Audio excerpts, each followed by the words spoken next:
distinguished audience, is on track to overtake Japan and Germany. We are now the third largest economy in terms of purchasing power, and our foreign exchange reserves stand well over $600 billion US.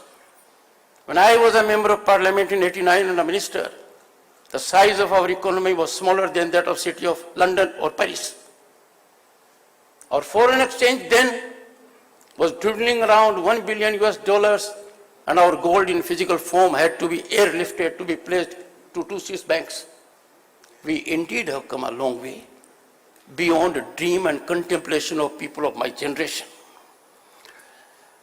Distinguished audience, please take note, global accolades are pouring in from the International Monetary Fund, the World Bank, and the World Economic Forum, and the like. The World Bank has praised India for achieving its financial inclusion, and let me tell you, financial inclusion means 500 million bank accounts for the first time, 100 million farmers getting direct transaction in their accounts 3 times a year. And World Bank says India has achieved its financial inclusion objectives within an impressively short span of 6 years, a feat that typically requires, according to the World Bank, 5 decades to accomplish. Similarly, distinguished audience, the International Monetary Fund, and there was a time when our neighboring countries know about it, they talked to the IMF for rescheduling. They talked to the IMF their difficulties. But what does the International Monetary Fund say about us? It has recognized India, our Bharat, as a prime favorite destination for investment and growth opportunities. World Economic Forum, a serious interactive platform, is confident that our Bharat will be a developed nation by 2047.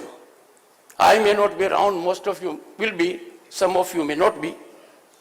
I am confident it will happen earlier than what they say. As per the IMF, India's development of a world-class digital public infrastructure serves as a model for other nations undergoing digital transformation. I know for sure, and out of my interaction with global leaders, they look up to India. They seek our assistance. We have a memorandum of understanding with them. That is where we have come. India has more than 800 million internet users, and per capita mobile data consumption last year, please take note, distinguished audience, was more than that of USA and China taken together. Distinguished audience, all this is not limited to the geographical territory of Bharat. Our UPI, Unified Payments Interface, a system that powers multiple bank accounts into a single mobile application, is now adopted by Sri Lanka, Mauritius, France, UAE, Singapore, Bhutan, Nepal, and counting is on. Just imagine how extensively it is used by ordinary citizens. Honorable members, I am used to calling Rajya Sabha members as honorable members, but here it is honorable members of the audience. All this I am emphasizing with a purpose. We are no longer a nation with a potential or a promise. We are a nation on way to celebrating the centenary of our independence in 2047, more than being a developed nation. In this marathon march, where all our stakeholders and those present before me and members of the legal fraternity are stakeholders who can move the situation faster. The 3 pillars of democracy, the legislature, the executive, and the judiciary, undoubtedly and constitutionally have critical role. In this premise, I have to come to the subject of the day. In this premise, doctrine of separation of powers needs scrupulous adherence. distinguished audience, we have from knowledge and wisdom of history.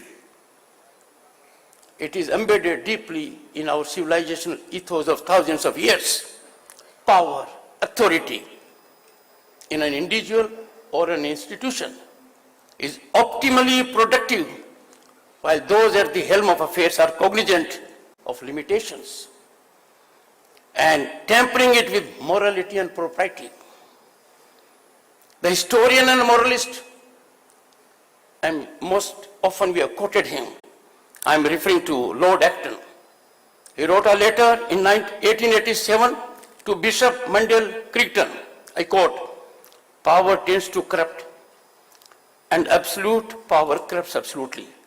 This, my friends, most of you have noticed. But the letter contains another expression: great men are almost always bad men, unquote. These institutions, I am referring to three pillars of our democracy. These institutions, if rendered vulnerable, would imperil our democracy and thereby derail our developmental trajectory.